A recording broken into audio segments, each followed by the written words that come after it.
아멘. 찾으신 줄 알고 제가 공격해 올리겠습니다. 그러므로 우리가 저 안식에 들어가기를 힘쓸지니 이는 누구든지 저 순종하지 않은 본에 빠지지 않게 하려 합니다. 하나님의 말씀은 살아있고 활력이 있어 좌우의 날선 어떤 것보다도 예비하여魂과 영과 및 관절과 굴슬을 찔러 쪼개기까지 하며 또 마음의 생각과 뜻을 판단하나니 지으신 것이 하나도 그 앞에 나타나지 않음이 없고 우리의 결산을 받으실 이의 눈앞에 만물이 벌거벗은 것 같이 드러나느니라. 아멘. 오늘 말씀은 안식과 진노라는 제목으로 이정 목사님께서 말씀 전해주셨습니다. 말씀 전하실 때 많은 은혜 받으시기 바랍니다. 아멘.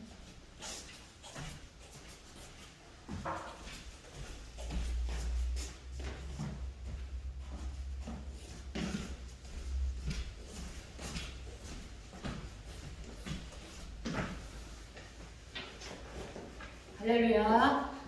일주일 동안도 우리 성도님들 건강한 몸으로 뵙게 되어서 너무나 반갑습니다. 예수 그리스도 이름으로 축복합니다. 우리 하나님 앞에 찬양 한 곡 찬양 드리시고 말씀을 선포하도록 하겠습니다. 통일 찬송가 544장, 새 찬송가 492장입니다. 통일 찬송가 544장, 새 찬송가 492장입니다.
은혜가 한량없이 많으신 하나님 아버지, 오늘도 저희들을 사랑하시고 긍휼히 여기셔서 이 천국의 자리에 주님 모이게 하심을 감사합니다. 하나님, 저희들의 이 예배가 하나님 앞에 상달되게 하시고 저희들의 기도와 찬양을 흠량하여 주시오며 천군천사 화답하는 예배가 될 수 있도록 주님 도와주시옵소서. 하나님, 일주일 동안도 부지중에 죄를 지었고 또 아버지 막 하는 것들이 아버지 저희들을 유혹하고 미혹하며 영적 전쟁 중에 있다가 이 자리에 이렇게 나왔습니다. 아버지 너무나 분주해서 기도를 못해서 그래서 아버지여 이제 잠깐 저희들이 하나님께 합당치 않은 그런 생각들 일들이 있었다 할지라도 이 시간 예수님의 보혈로 깨끗이 씻어주셔서 주님의 보좌 앞에 담대히 나가서 예배드리는 귀한 시간 되게 하여 주심을 주님 감사합니다. 하나님 믿습니다. 하나님 하늘을 활짝 여시고 주님 말씀을 쏟아부어 주시며 기름 부어 주시옵소서. 멍에가 꺾어지게 하시고 주님 저희 마음속에 모든 더러운 것들이 걸러지고 없어지는 귀한 시간 되게 하시고 하나님께 합당치 않은 것들이 제거되게 하여 주시옵소서. 이 모든 말씀 예수님 이름으로 간절히 기도드리옵나이다. 아멘. 할렐루야. 오늘 말씀은 히브리서 4장 11절에서 13절 말씀이고 제목은 안식과 진노라는 제목으로 말씀을 나누도록 하겠습니다. 하나님은 창조주이시고 인간은 피조물입니다. 모든 피조물은 여호와 하나님께 순종해야 되지요. 왜 우리가 하나님의 말씀에 순종해야 합니까? 하나님의 말씀은 살아있고 활력이 있고 자외의 날선 어떤 검보다도 예리하여 혼과 영과 및 관절과 골수를 찔러 쪼개기까지 한다고 했습니다. 또 마음의 생각과 뜻을 판단하신다고 했습니다. 그래서 우리는 그 말씀 앞에 순종해야 된다는 것입니다. 하나님께서 인간을 창조하신 궁극적인 목적이 무엇일까요? 그들을 통해서 찬양과 영광을 받기 위한 것이고 또 더 궁극적인 목표는 무엇이냐면 이렇게 우리를 예수님을 통해서 구원해 주셔서 하나님의 영원한 집에서 안식의 쉼을 누리기 위해서입니다. 그러나 인간은 스스로 하나님의 저소에서 쫓겨나는 불순종의 죄를 저질렀습니다. 하나님의 살아있는 말씀을 듣지 못하게 됩니다. 안식의 쉼은 거룩한 말씀과 하나님과의 교제를 의미하고 있습니다. 반대로 안식과 거룩한 쉼이 없다는 것은 살아계신 하나님의 말씀과 또한 교제가 없다는 것을 의미하고 있습니다. 타락한 인간에게 거룩한 그 말씀의 접촉은 완전하게 상실되었으며 의지조차 찾아보지 못하게 됩니다.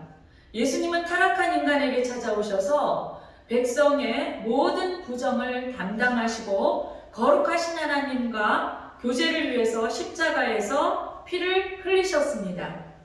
그리고 그들에게 살아있는 말씀을 회복시켜 주시고 영원한 안식의 쉼을 주셨습니다. 결국은 안식의 완성은 누가 하게 된다는 거예요? 예수님께서 완성하게 된다는 것을 뜻하고 있습니다.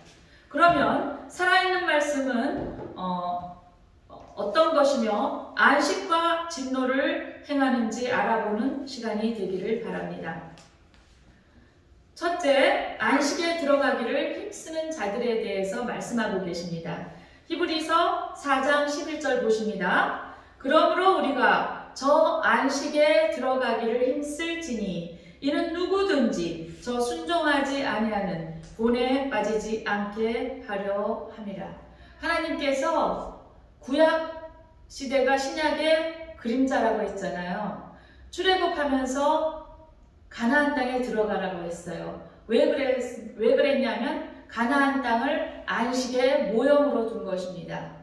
그러니까 이 땅은 저 하늘나라 천국의 샘플로 만드신 거예요. 하나님께서. 그래서 이 땅에서 훈련하라고 하신 거예요. 안식의 원형은 어디에 있을까요? 그러니까 안식의 그 본질을 하나님께서 가르쳐 주려 하셨어요. 그 원형이 어디에 있을까요? 창세기에 있어요. 그래서 창세기 1장에 하나님이 이 세상을 창조하기를 6일 동안 하시고 7일째 안식하신다. 그렇게 하셨잖아요. 이 말씀이 안식의 원형이 되는 것입니다. 그 다음에 하나님께서 모세에게 명령하셔서 거룩한 땅 가나안에 들어가라. 거기서 안식하게 되리라. 너의 백성이 안식하게 되리라. 이렇게 말씀하셨는데 그 땅에 들어가기 전에 많은 전쟁을 치렀잖아요. 그것은 안식이 어떤 것인지 형태를 보여주려고 하나님이 모형을 만드신 거예요. 그 가나안 땅에서. 그러니까 진짜 안식은 이루어졌어요? 안 이루어졌어요? 그때까지 이루어지지 않았다는 것을 뜻해요. 그것은 오늘 4장 말씀에 나옵니다. 제가 잠시 후에 말씀드리겠습니다. 그러면 어디에서 안식이 완성되는 거예요? 저 하늘나라에서 완성되는 거예요. 그 말씀이 어디에 나왔습니까? 요한계시록에 나왔습니다. 이렇게 성경은 창세기부터 요한계시록까지 하나님의 그 말씀으로, 하나님의 약속의 말씀으로 꽉 찼고 하나님의 그 약속의 말씀이 성취된다는 것을 말씀하고 계시는 것이 바로 성경 말씀이에요. 자, 그러면 그러므로 말씀을 다시 한번 보시겠는데 우리가 저 안식에 들어가기를 힘쓸지니 그랬어요. 우리가 간간히 오해를 하는 부분이 어떤 부분이 있냐면 이제 하나님은 율법을 완성하러 오셨잖아요. 성경에서 율법을 폐하나니 이 말은 진짜로 율법을 쓸모없는 것 같이 만들었다는 뜻이 아니라 유대인들이 그 율법을 잘못 오해하고 해석하는 그 부분이 폐하였다는 뜻이고, 분명히 하나님께서 예수님께서 뭐라고 말씀하셨냐면 율법을 완성하러 오셨다고 했어요. 그 말은 율법이 폐하였다는 뜻이에요? 진짜로 없어졌다는 뜻이에요? 그 말이 아닌 거죠. 잘못 오해하고 율법을 정말 율법대로 살려고 인간의 노력과 의지를 다했는데 그렇게 살지 못했기 때문에 예수님께서 오셔서 모든 인간의 노력을 폐하였다는 거예요. 율법을 폐하였다 이 말씀은 인간의 노력을 폐하였다 이런 말이지 하나님의 그 율법의 말씀이 없어졌다 이런 말이 아닌 것입니다. 그래서 예수님은 율법을 완성하러 오셨고 예수님 때문에 우리가 안식에 들어갈 수 있는 건데, 그러면 오해하는 것이 무엇이냐면 그냥 뭐 예수님만 믿으면 되네 이렇게 생각하고 그냥 뭐 인간의 노력과 의지는 하지 않아도 괜찮네 이렇게 하고 오해하는 경우가 있는데, 그 말이 아니라 율법을 지키려고 노력할 수 없는 그 한계를 우리가 깨닫고 예수님을 진심으로 믿고 그 예수님의 길을 따라가려고 애써야 된다는 것을 뜻하고 있는 거예요. 자, 그러면 우리가 말씀을 더 한번 구체적으로 보면, 자, 안식이라는 말은 헬라어로 카타파우시스라는 말이에요. 휴식처, 말 그대로 쉰다는 뜻이에요. 그런데 여기는 두 가지 의미가 있어요. 우리가 직장을 관두고 쉰다 그럴 때는 직장을 중단하다 이런 뜻이 있죠. 그렇죠? 일을 중단하다 이런 뜻이 있고, 그 다음에 또 한 가지는 평안히 쉰다. 이렇게 양면의 의미를 가지고 있는 것이 지금 카타파우시스라는 안식이라는 그런 뜻이에요.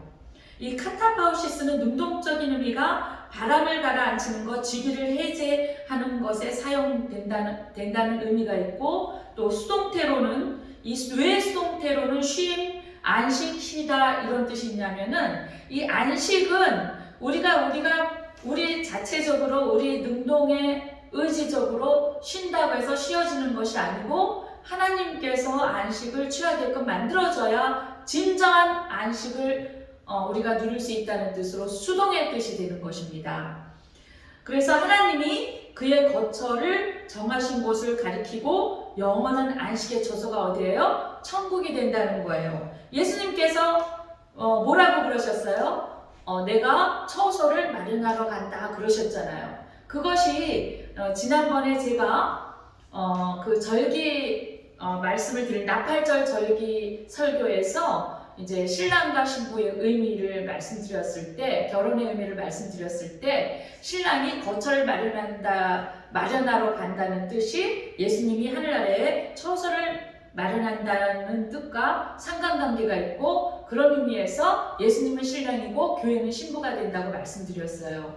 그리고 또 한 가지 의미는 이제 더 높은 단계로 들어가는 의미가 무엇이냐면 처소를 마련하러 간다는 뜻이 예수님께서 우리 이제 마지막에 종말에 우리의 안식처를 마련하러 간다는 뜻이 그 속에 포함되어 있는 것입니다. 자, 그래서 궁극적인 안식을 의미하는 말이에요. 그러므로 안식은 모든 직무를 내려놓고 휴식의 상태에서 쉰다는 의미가 같이 들어가 있어요. 자, 그래서 하나님이 뭐라 그러셨어요? 창세기에. 아까 안식이란 뜻이 양면에 두 가지 의미가 들어간다고 그랬죠? 포함되어 있다 그랬죠? 일을 중단하고 쉰다. 그리고 진정한 안식을 누린다. 두 가지 뜻이 창세기 1장의 창조의 기록에 들어있는 거예요. 그래서 하나님께서 뭐라 그랬어요? 그 말씀에 뭐라고 나와 있어요? 6일 동안 일을 하고 하나님께서 7일째 쉬셨더라. 그러면서 하나님께서 마지막에 뭐라 그랬어요? 보기에 좋았더라. 그랬어요. 그래서 이 창세기에 나온 하나님께서 6일 동안 창조하시고 7일 때 안식한 이 내용은 안식의 원형을 가르쳐 주려고 하나님께서 이렇게 기록해 놓으신 거예요. 기록하도록 하신 거예요. 그것이 안식의 원형이라는 거예요. 하나님께서 보시기에 좋았더라. 이 말씀이 나오면은 이것은 안식의 완성이고 이것이 진정한 안식의 원형이라는 것을 알려주시는 것입니다. 안식은 영원한 천국에서의 쉼을 의미하며 구원받은 백성이 살아가는 동안에 안식하며 지키는 날이 주일이고 오직 여호와 하나님을 위한 날이 되어야 할 것입니다. 그러면 안식의 원형은 뭐라 그랬어요? 창세기에 나온 6일 동안 일을 하시고 7일째 쉬는 날. 그래서 보기에 좋았더라 하고 하나님께서 칭찬하신 그날. 그것이 안식의 원형이고 안식의 형태, 안식의 유형은 가나안 땅에 들어갔을 때를 말하는 거예요. 그리고 영원한 천국에 들어갔을 때 우리가 그 영원한 쉼, 그 안식의 쉼을 쉬기 위해서 이 땅에서 훈련받는 것이 무엇이냐면은 절기를 지키는 것이고 그 절기 중에 하나가 예전에는 토요일이었죠. 안식일 날 모든 것을 쉬고 하나님과 교제하는 날로 예배드리는 날. 그게 그냥 단순한 의식적으로 예배드리는 것이 아니라 하나님과 교통하는 날이 되는 거예요. 그래서 하나님이 그런 의미에서 안식일을 지켜라. 일주일에 한 번 하나님이 6일 동안 일을 하시고 7일째 쉬신 것처럼 우리도 6일 동안 일을 하고 7일째, 그러니까 예전에는 이제 토요일이었지만 지금은 이제 주일날 지키게 되었죠. 7일째 이제 안식하라 하고 하나님께서 법으로 명령을 해놓으셨잖아요. 그것을 의미하는 거예요. 그래서 우리가 일주일에 한번 돌아오는 날이 저 천국에 올라갔을 때 영원한 안식을 위해서 훈련하는 거예요. 훈련. 그런데 우리가 그 훈련이 참 정말 날이 거듭 정말 많은 날들이 흐르고 우리가 세월이 흐르고 우리가 나이를 더할수록 그게 점점 더 훈련이 잘 되어서 우리가 정말 천국에서 살 수 있는 그러한 뭐라 그래요? 형태로 변화되어야 되는데 그게 안 되는 거예요. 그쵸? 우리 좀 생각해 볼 필요가 있겠죠? 예, 그게 잘 안 되는 거예요. 그래서 우리가 오늘 이 시간 하나님의 말씀을 우리가 들으면서 이 땅에서 정말 일주일에 한 번 돌아오는 이날, 이 안식일을 허락해 주셨는데 여러분 하늘나라에 우리가 그 영원한 안식이 있을 것을 믿습니까? 믿어야 되겠죠. 믿으니까 우리가 예배를 드리는 거죠. 믿지 않으면서 예배를 드린다는 거는 우리가 의미가 없는 것이죠. 그러면 우리가 어떻게 해야 되겠어요? 이 하나님이 허락하신 이 기간을 정말 아주 정성을 다해서 잘 훈련을 받아야 된다는 것을 뜻하고 있는 것입니다. 자, 힘쓸지니 그랬어요. 자, 말씀을 다시 한번 보시면 그러므로 우리가 저 안식에 들어가기를 힘쓸지니 그랬습니다. 이 힘쓸지니라는 이 말은 스푸다조라는 헬라어인데 여기에 문법적인 기능이 가정법이 있어요. 자, 히브리어나 헬라어의 그 문법 기능이 이제 좀 영어랑 약간 다르고, 그리고 좀 굉장히 복잡해요. 어려워요. 헬라어가 더 어렵다고 하더라고요. 솔직히 저도 제가 히브리어나 헬라어의 그 헬라어를 정말 뭐 완벽하게 알아서 이렇게 말씀을 전하는 것은 아니고, 이제 필요할 때마다 제가 좀 깊이 있게 공부하려고 노력하면서 제가 이 말씀의 핵심에 해당하는 그러한 기능만을 여러분한테 전달하려고 노력하고 있습니다. 제가 잘 알아서 하는 것이 아닙니다. 그런데 이제 그 문법적인 기능 중에 중요한 것이 하나는 수동태라고 전에 말씀드렸어요. 수동태. 그래서 우리가 스스로 해서 하는 것이 아니라 하나님에 의해서 주어지는 것을 수동태라고 했어요. 그 다음에 중요한 기능이 뭐냐면 가정법이에요. 이제 영어에서 가정법은 if라고 해서 가정하고 상상하는 문장, 가정하고 상상하는 대화법을 나타낼 때 사용하는 건데, 자, 히브리어나 헬라어는 약간 달라요. 헬라어에서의 이 가정법은 어떤 의미를 나타내고 있느냐 하면 두 가지 의미가 그 속에 들어있어요. 그러니까 가정하고 상상하는 말을 나타낼 때 쓰이는 말인데 두 가지 의미가 있을 수도 있고 아닐 수도 있고 이렇게 두 가지 의미가 들어가는 거예요. 자, 그것이 무슨 말인가 이제 말씀드릴게요.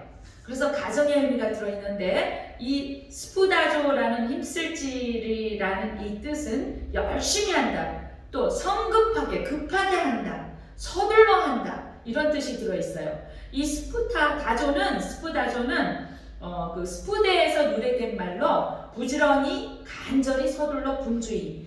지금 부지런히, 서둘러서, 그죠? 예. 그러니까 하나님께서 우리한테 말씀할 때도 속히 오리라 그랬는데 그게 우리가 이 땅에서 세상적인 관점으로 볼 때는 하나님의 속히라는 말이 이해가 안 될 거예요. 자, 그래서 우리가 천국으로 가는 그 길은 굉장히 간절하게, 성급하게, 분주히, 서둘러서 부지런해야 된다는 것을 의미하고 있어요. 그래서 예수님께서는 뭐라 그러셨냐면 천국은 침노하는 자의 것이다 그랬어요.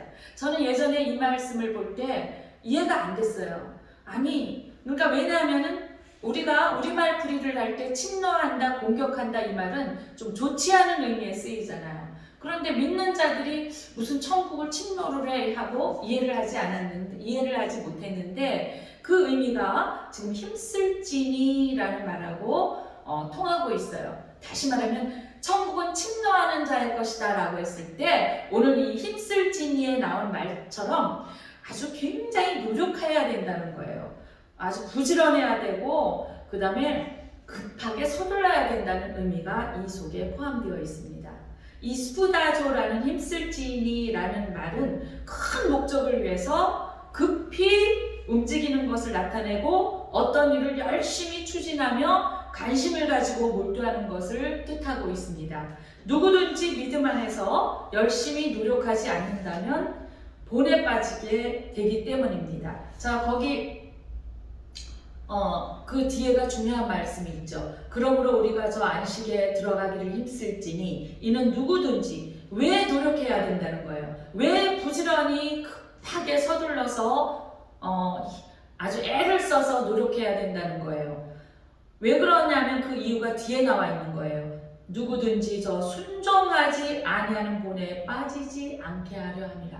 자, 여기서 핵심 키워드가 뭐냐면 본이에요, 본. 그럼 그 본이 어떤 것이냐? 순종하지 아니하는 본이에요. 자, 순종하지 않아서 멸망당한 그 이스라엘 백성들이 있었죠. 광야의 1세대였어요.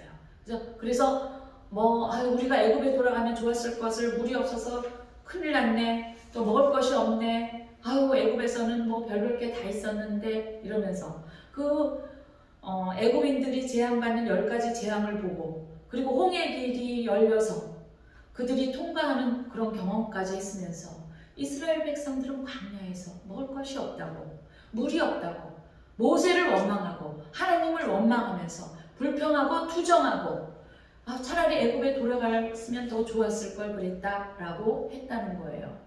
그래서 하나님께서 그럼 너네 40년 동안 있다가 먹고 살다 그냥 자연스럽게 죽고 나는 너네 2세대하고 갈렙과 여호수아만 데리고 들어갈게, 이렇게 하나님께서 말씀하신 거죠. 그대로 되었습니다. 자, 그래서 그러한 순종하지 않는 본에 빠지게 되기 때문에 그렇게 빠지지 않도록 하려면 안식에 들어가기를 힘쓰라, 이런 말씀을 하시는 것입니다. 그러므로 안식에 들어가기 위해서는 스스로 의지를 갖추고 분주히 서두르며 열심히 노력해야 합니다. 그러나 전제되고 있는 것은 무엇이에요? 믿음을 통해서 가라는 거예요. 믿음이 없으면 아무 소용이 없어요. 믿음을 통해서 하나님의 안식에 들어간다는 것입니다. 그러나 나의 의지적인 행동에 따라 그 결과는 달라집니다.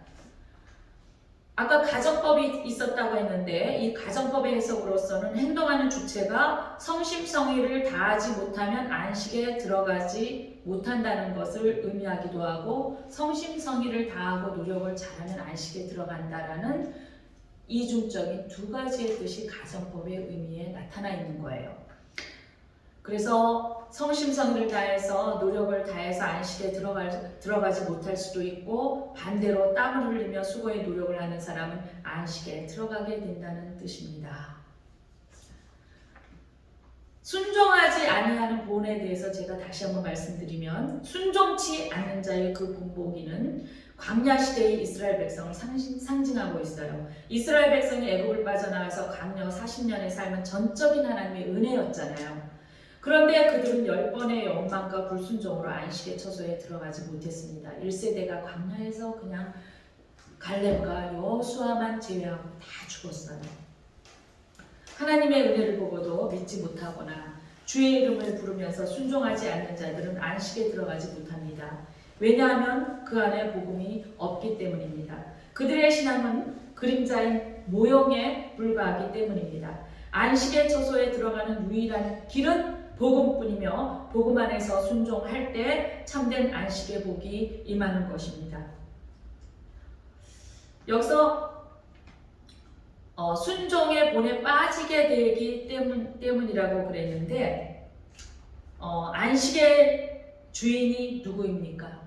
예수 그리스도예요.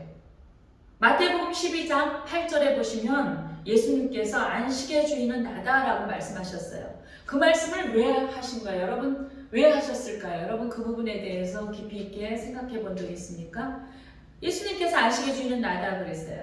그냥 건성으로 지나가셨습니까? 그렇게 하면 안 됩니다.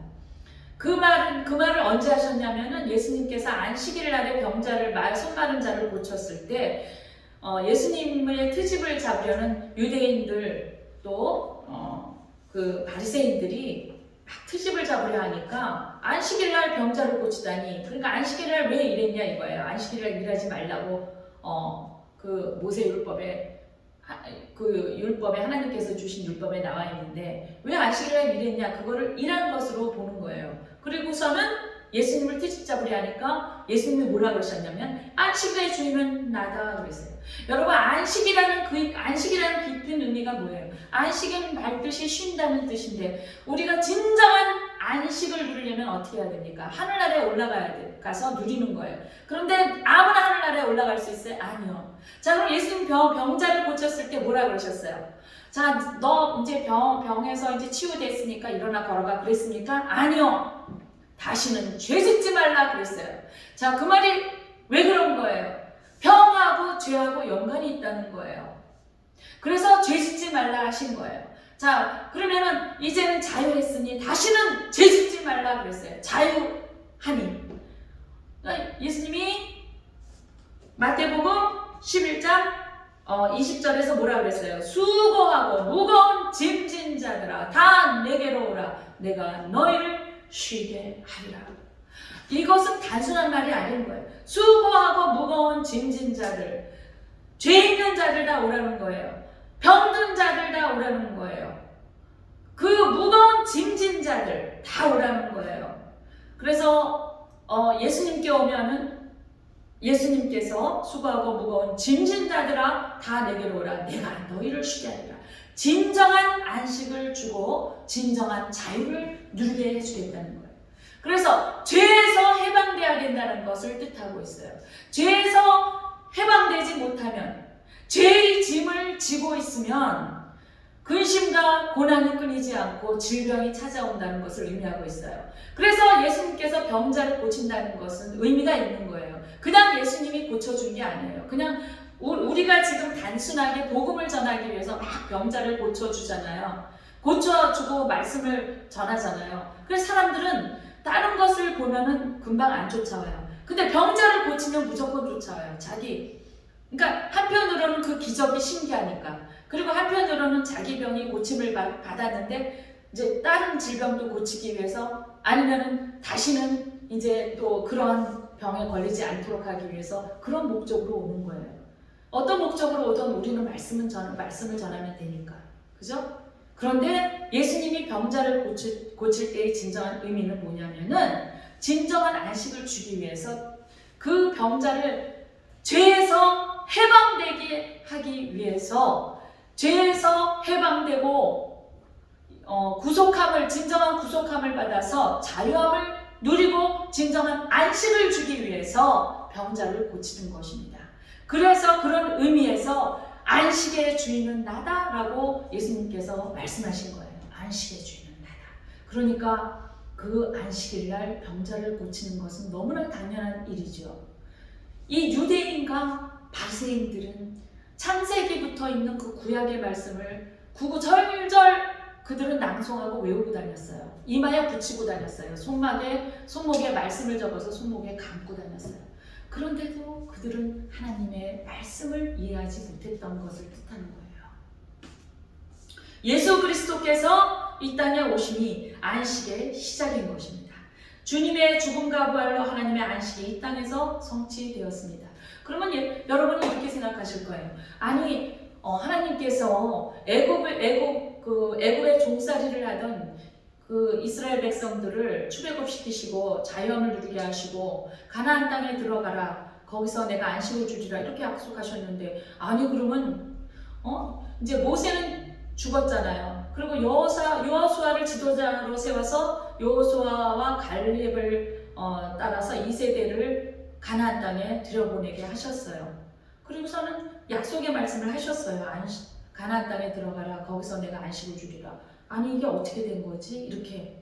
자, 그런데 진정한 안식은 그때까지 오지 않았다는 말씀이 있어요. 한번 보실까요? 자, 우리 히브리서 4장 7절 한번 보시겠습니다. 7절. 자, 여기서는 시편의 말씀을 인용해서 지금 히브리서 기자가 이렇게 전하고 있습니다. 7절. 오랜 후에 다윗의 글에 다시 어느 날을 정하여 오늘이라고 미리 이같이 일렀을 때. 네, 이걸 좀 여러분이 집에 가서 묵상하시면은 정말 다시 한번 성경을 보시고 묵상을 하시면 좋은 의미가 있을 줄 믿습니다. 왜 그러냐면 이게 쉬운 말씀이 아니거든요. 오랜 후에 다윗의 글에 다시 어느 날을 정하여 오늘이라고 미리 이같이 일렀을 때. 자, 그 당시 시점으로 돌아가서 여러분 생각해 보세요. 시편을 지금 다윗이 지었어요. 근데 그 시편에서 다윗이 뭐라고 그랬냐면, 오늘 너희가 그의 음성을 듣거든 너희 마음을 완고하게 하지 말라 하였나니. 여기서 왜 다윗이 오늘이라고 표현을 했냐 이거예요. 그러면 다윗이 그 시를 지을 때를 기준으로 해서 다윗이 지었으니까 오늘 그 시점에서 오늘이라고 했다는 뜻이냐? 그게 아니라는 거예요. 다윗이 여기서 오늘이라고 표현한 것은 현재형을 의미하고 있어요. 늘 오늘, 현재, 또 미래에 다가올 오늘, 현재, 그것을 의미하고 있는 거예요. 오늘 의미하고 있는 거예요. 오늘, 현재. 자, 그래서 너희가 그의 음성을 듣거든 너희 마음을 완고하게 하지 말라 하였나니, 만일 8절 여호수아가 그들에게 안식을 주었다면, 여호수아가 안식을 주었다면 그 후에 다른 날을 말씀하지 아니하셨으리라. 그러면 9절에 보면 그런즉 안식할 때가 하나님의 백성에게 남아있도다 그랬어요. 그러니까 이 말은 무슨 말이에요? 아까 말씀드렸죠. 안식의 유형, 그러니까 구약은 신약의 예표라고 했어요. 신약의 그림자라고 했어요. 그래서 하나님이 만세전에 예정하시고 계획한 대로 구약의 구구절절이 그 스토리를 전개해 놓으신 것이에요. 하나님의 역사예요, 그게. 그러면 왜 그랬을까요? 신약의 그림자로 하나님께서 설정해 놓은 대로 스토리를 이어져 가게 만드신 거예요. 그래서 신약의 그림자가 구약이에요. 그러면 가나안 땅에 들어가서의 그 모형은 안식의 모형을 알려주고 계시는 거예요. 그러면 가나안 땅에서 안식이 완성되었다는 거예요? 완성되지 않았다는 거예요? 완성되지 않았다는 것을 말하고 있는 것입니다. 그래서 오늘 히브리서 기자가 9절에 이렇게 말씀하고 있는 거예요. 그런즉 안식할 때가 하나님의 백성에게 남아있도다, 이렇게 말씀하고 있는 거예요. 요한계시록에 나온 저 영원한 하늘나라에 가서 안식할 때가 남아있도다 라고 말씀하시는 것입니다. 자, 10절에 한번 보시면 이미 그의 안식에 들어간 자는 하나님이 자기의 일을 쉬심과 같이 그도 자기의 일을 쉬느니라. 그리고 11절 오늘 본문 말씀에 연결되는 것입니다. 그러므로 우리가 저 안식에 들어가기를 힘쓸지니, 그래서 힘써야 된다는 것을 뜻하고 있어요. 이는 누구든지 저 순종하지 아니하는 본에 빠지지 않게 하려 함이니라. 그래서 안식의 주인은 예수 그리스도라는 것입니다. 자, 우리가 순종하지 않는 자의 본에 빠지지 않기 위해서 종말론적인 신앙의 삶이 되어야 함을 말하고 있는 것입니다. 그리고 다시 오실 예수 그리스도를 바라보며 성화의 거룩한 삶을 살며 믿음 안에서 순종할 때 사망에서 생명의 자리로 옮기게 될 것입니다. 둘째, 살아있는 말씀은 마음과 생각과 뜻을 판단한다는 것입니다. 히브리서 4장 12절 말씀 보십니다. 하나님의 말씀은 살아있고 활력이 있어 좌우의 날선 어떤 검보다도 예리하여 혼과 영과 및 관절과 골수를 찔러 쪼개기까지 하며 또 마음의 생각과 뜻을 판단하나니. 오늘 이 말씀을 보고 2분설이다 3분설이다, 왜냐하면 혼도 나오고 영혼도 나오고 간절과 골수를 육으로 보고 3분설이다, 아니다 혼과 영만 나왔으니까 2분설이다, 이렇게 논란이 많은데, 여기 4장 12절에서의 그 키포인트는 그게 아니에요. 2분설이다 3분설이다, 이것은 학설이고 이론에 불과해요. 그것은 의미가 없어요. 그것을 따지는 것은. 자, 중요한 것은 무엇이냐면 우리가 왜 하나님의 말씀에 순종해야 하는지 그 이유를 기록하고 있다는 거예요. 하나님의 왜 순종해야 된다고요? 하나님의 말씀은 살아있고 활력이 있어 좌우의 날선 어떤 검보다도 예리한 능력을 갖추고 있기 때문이라는 것입니다. 자, 그러면 하나님의 말씀은 살아있고 그랬는데, 이 말씀은 말씀의 탁월한 능력을 설명하고 있는 것이죠. 앞에서 안식의 약속의 불변성을 강조하고 있는 말씀을 우리가 보았어요. 하나님께서 약속하신 그 안식의 약속은 불변하다는 거예요. 하나님께서 약속하신 말씀, 하나님께서 언약하신 그 말씀은 하나님의 주권적인 섭리하에 반드시 성취되며 모든 세대의 약속의 자녀들에게 효력이 미친다는 의미에서 하나님의 말씀을 언급하고 있는 거예요. 물론 전체적인 하나님의 말씀을 언급하기도 하지만 문맥상으로 앞에서 말한 안식의 약속의 불변성 또는 안식의 언약의 불변성을 지금 더 강조하고 있는 말이에요. 그 하나님의 약속의 말씀이 살아있다, 이런 말을 하는 거예요. 그래서 당연히 우리는 순종해야 된다, 이런 말을 하고 있는 것입니다.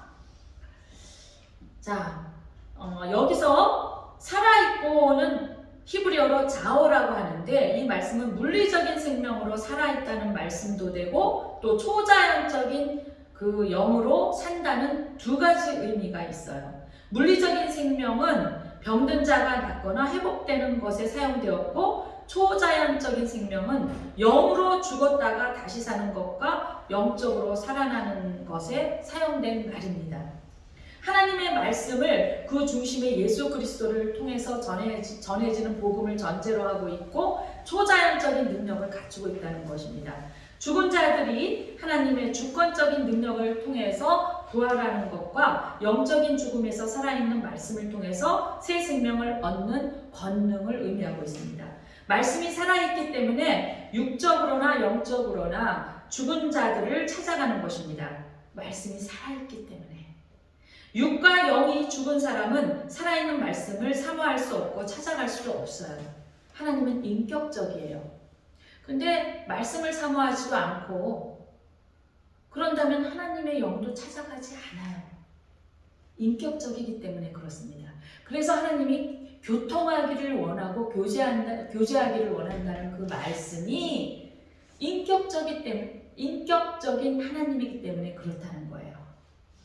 오직 하나님의 일방적인 은혜로 영생의 복을 값없이 받는 것입니다. 일방적인 은혜라고 해서 우리를 로봇같이 찾아온다는 뜻은 아니에요. 인격적으로 하나님의 일방적인 은혜로 영생의 복을 값없이 주신다는 것입니다.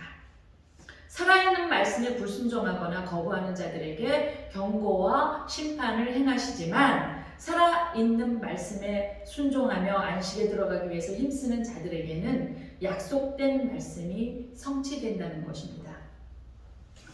자, 여기서 좌우의 날선 어떤 검보다도 예리하여 그랬는데 좌우의 날선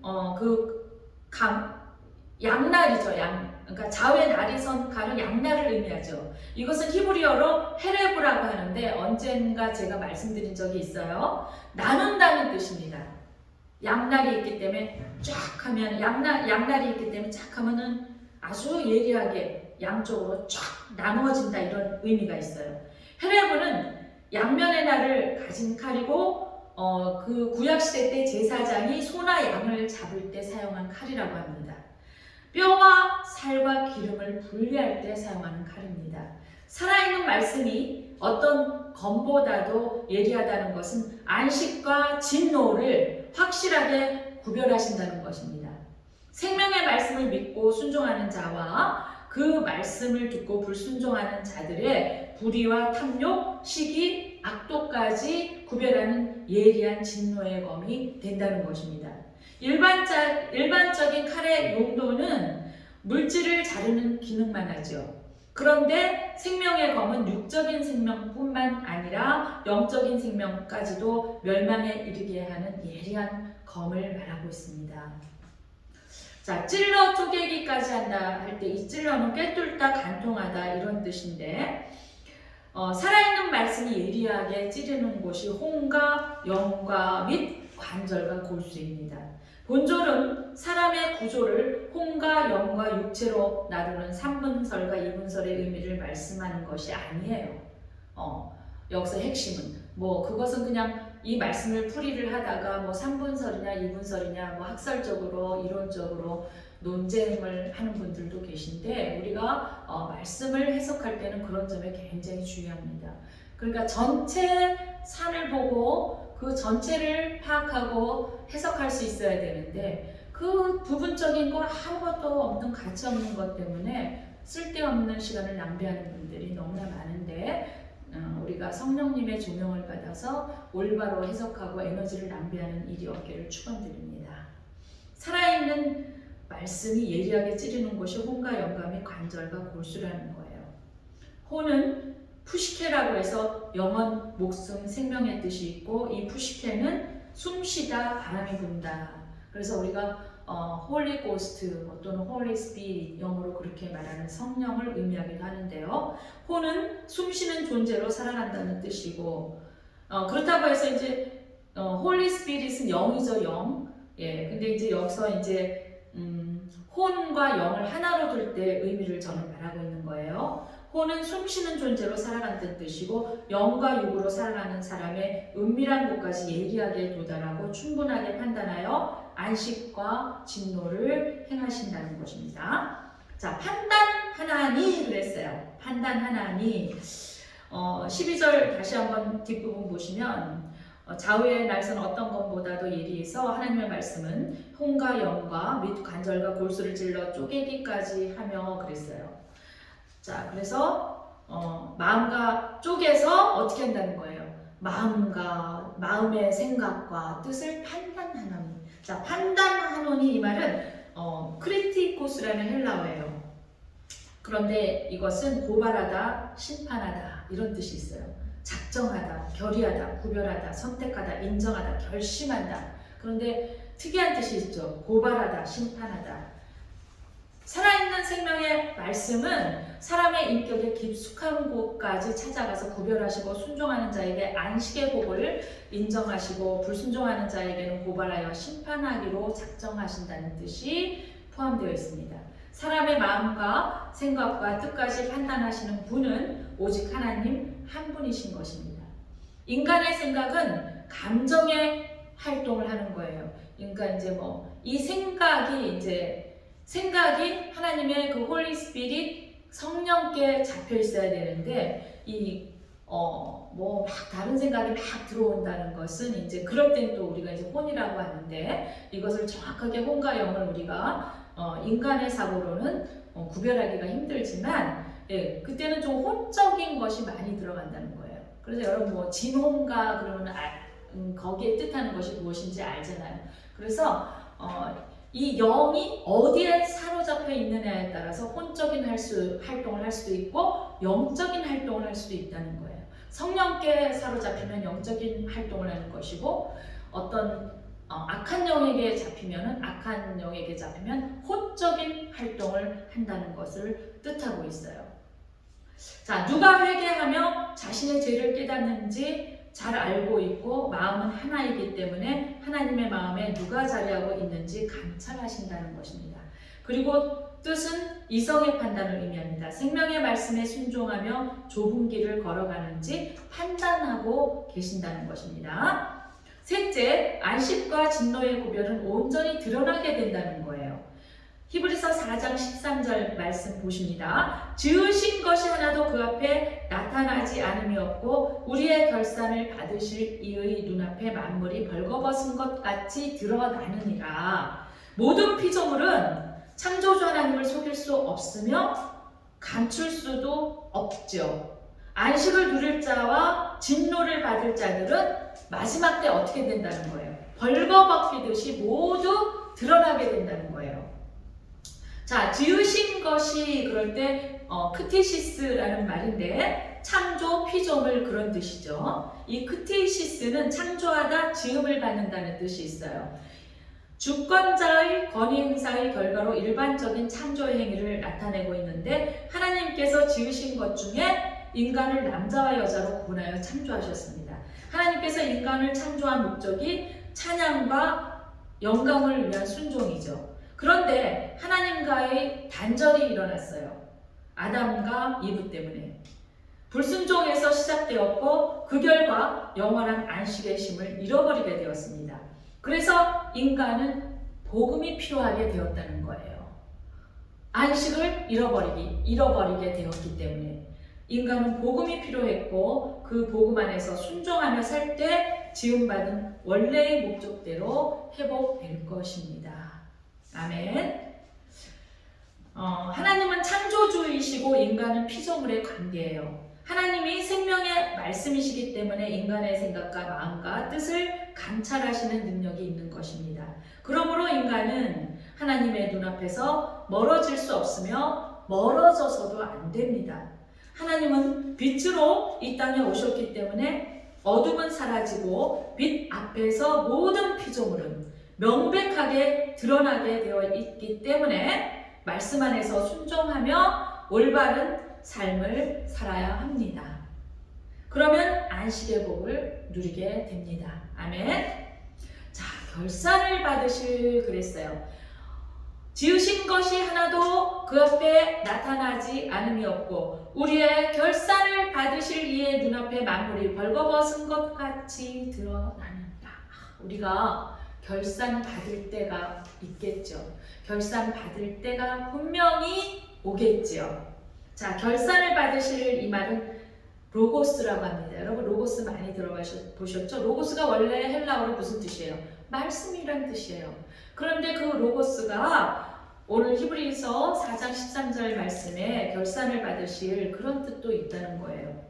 이 결산을 받으실 이 로고스라는 헬라어는 말, 진술, 연설, 말씀. 그러니까 이 말은 무슨 말이에요? 결산을 받으실, 이 말은 뭐예요?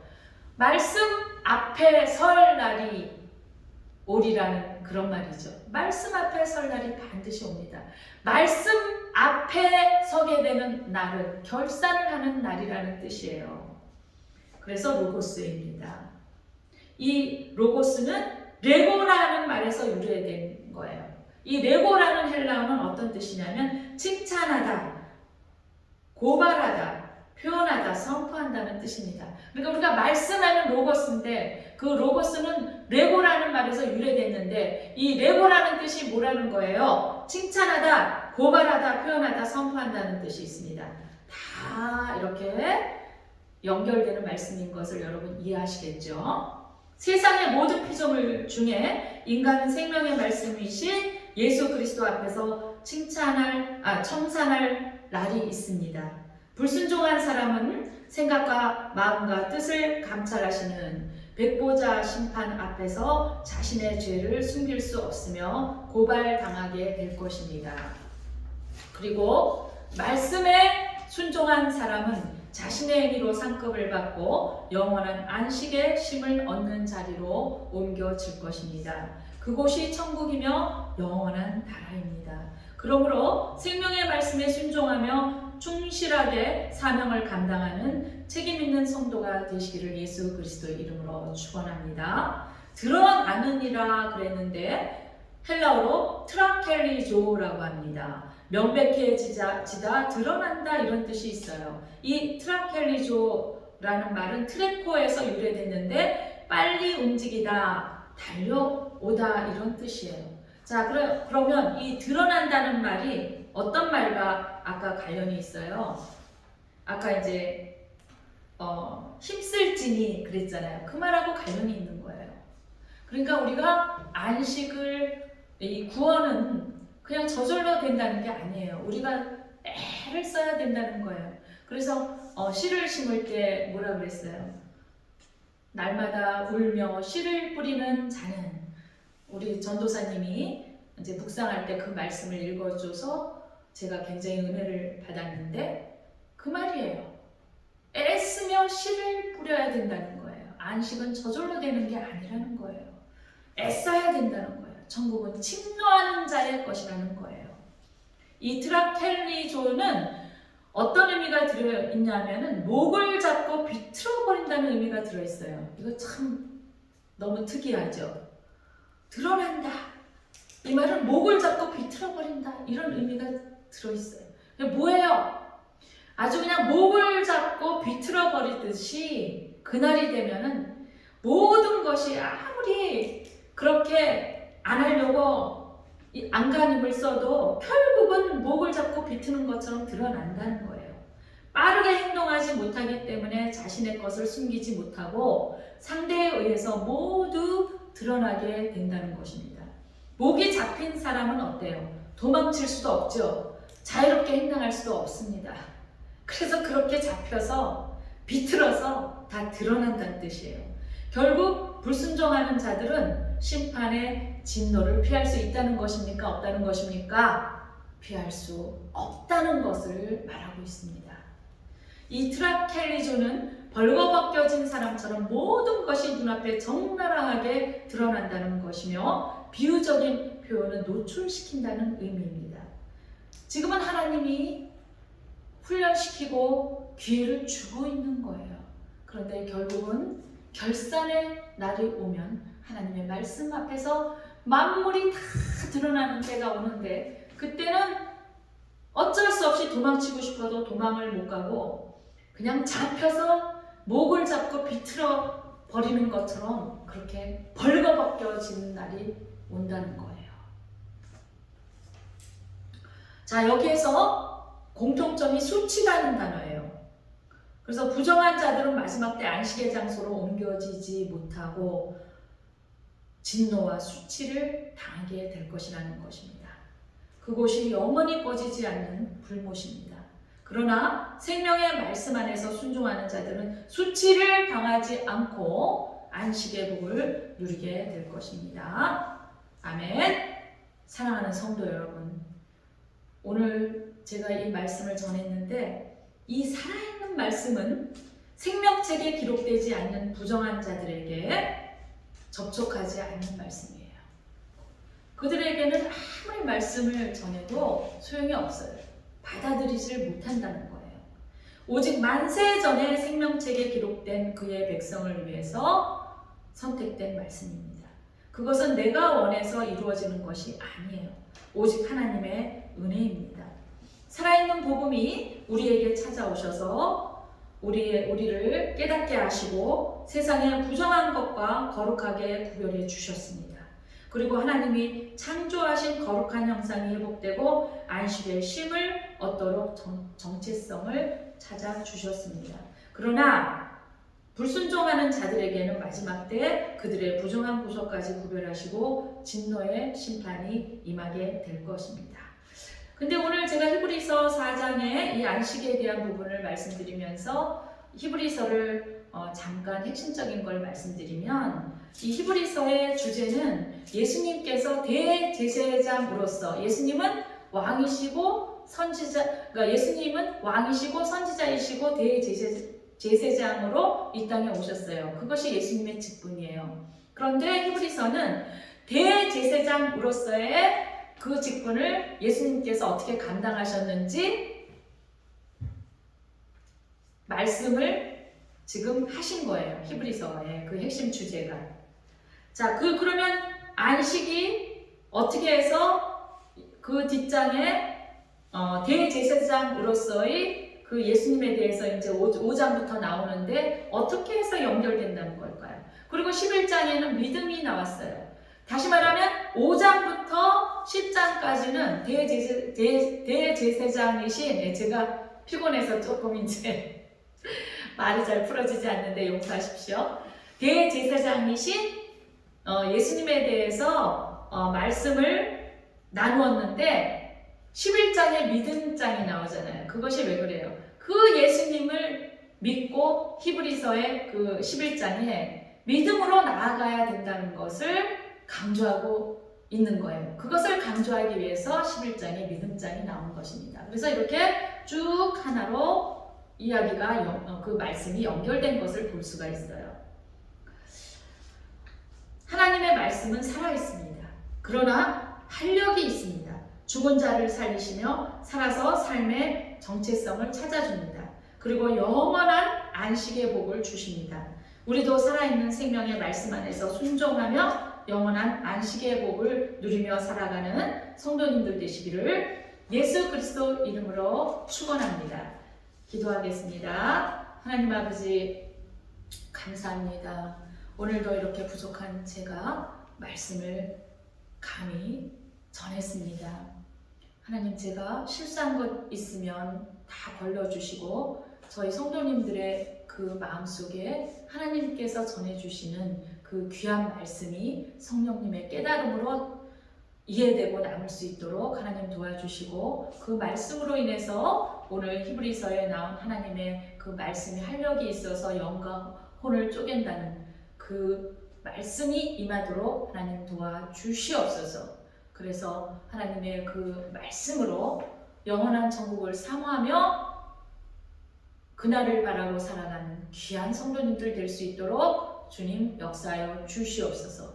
예수님 이름으로 간절히 기도드리옵나이다. 아멘. 네, 오늘 말씀을 우리가 생각하시면서 찬송가 한 장 1절만 찬양 드립니다. 찬양하시고 오늘 말씀을 생각하시면서 또 이 나라가 정말 어렵습니다. 그것은 근데 제가 참고로 한 가지만 더 말씀드리면 하나님이 그 레위기나 또 신명기 또 출애굽기에서 하나님의 그 율법의 말씀에 안식일을 지켜라, 절기를 지켜라 그렇게 명령하실 때 어떤 말씀이 또 나와 있냐면은 지난번에 나팔절이 지났는데요. 나팔절이 일곱째 날 첫날이 나팔절이고 그날은 유대인들은 히브리인들은 명절로 쉰다고 했어요. 새해처럼 새해라고 새해로 정하고 쉬는 날로 정했어요. 그런데 그때부터 일곱째 날 첫날 나팔절 날부터 열흘째 되는 날이 속죄일로 대속죄일이 되는 거예요. 그래서 1년에 한 번 대제사장이 지성소에 들어가서 속죄를 하는 날입니다. 물론 온 백성이 다 속죄하는 날이기도 하죠. 그리고 나팔절 날 첫날부터 15일째 되는 날이 초막절이라고 했는데 그 속죄일에 대해서 나팔절 날 첫날부터 열흘째 되는 날 속죄일이라 그랬는데 그 속죄일 절기를 지켜라고 하면서 뭐라고 그러셨냐면은 괴롭게 하고 금식을 하라 그랬어요. 그러면 안식을 누릴지니 이런 말씀이 나와 있어요. 레위기에. 자, 여러분 그 말씀을 한번 찾아보시는데 아니 어떻게 안식일을 쉬는 날인데 평안하고 기뻐야지 왜 괴롭게 하라 그랬을까? 그것을 좀 생각해 보아야 됩니다. 그것은 이 땅에서 우리의 육을 죽이면 안식이 찾아온다는 것을 말하고 있습니다. 아멘. 그래서 우리가 정말 지금 코로나를 주셨지만 이것은 땅이 쉬는 안식이 되는 거예요. 그리고 우리가 이렇게 갇힌 것 같지만 하나님을 더 찾는 기회가 됐잖아요. 그래서 하나님께 감사하시기 바랍니다. 코로나를 주었는데 어떻게 감사할 수 있어요? 우리한테 고난을 주었는데 어떻게 감사할 수 있어요? 그렇지만 우리한테 하나님께서 우리에게 고난을 허락하시고 이 코로나 때문에 이러한 고통과 괴로움과 고난을 허락하신다는 것은 반대로 하나님이 우리에게 안식을 주신다는 의미도 있습니다. 그것은 왜 그러냐면 이렇게 괴로운 날이 계속될수록 우리는 더 깨닫게 되어 있어요. 그래서 더욱더 깊이 있게 하나님을 만나게 되어 있기 때문에 그것이 안식이 될 수 있다는 것을 의미하고 있습니다.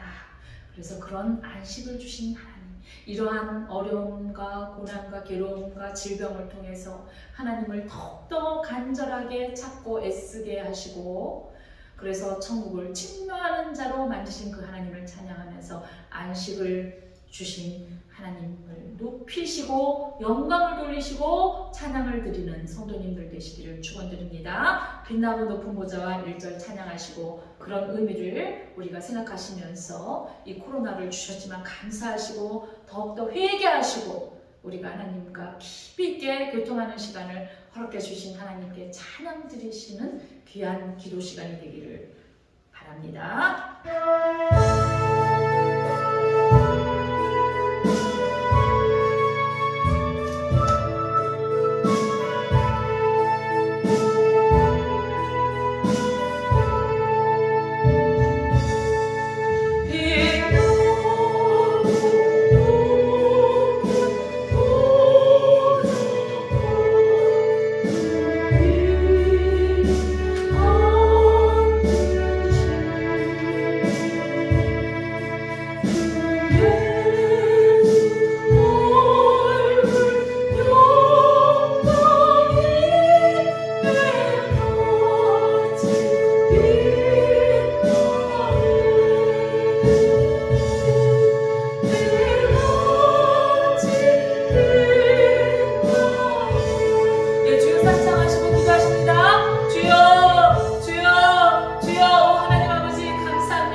치고 흔들며 아버지여 그 진을 치고 아버지여 저희들을 해방하는 모든 악한 영들을 제거하여 주시기를 주여 간절히 바라고 주님 원하옵나이다. 성령의 능력으로 역사하여 주시옵소서. 주님의 보혈의 피가 아버지와 저희들을 온전히 덮여서 강같이 흘러 넘치게 하셔서 악한 영이 침입하지 못하도록 하나님 막아주시고 저희들 영을 깨끗이 보존하여 주시옵기만을 아버지와 간절히 바라고 원하옵나이다.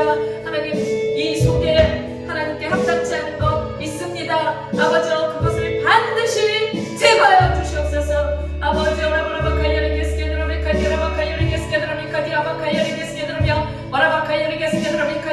아버지 완강하고 완악한 아버지여 그 진이 완전히 깨어질 수 있도록 하나님 도와주시고 역사하여 주시옵소서. 아버지 그래서 순종할 수 있도록 하나님 도와주시옵소서. 예수 이름으로 순종하지 못하고 있는 악한 영의 진은 모두 파산될지어다. 예수 이름으로 파산될지어다.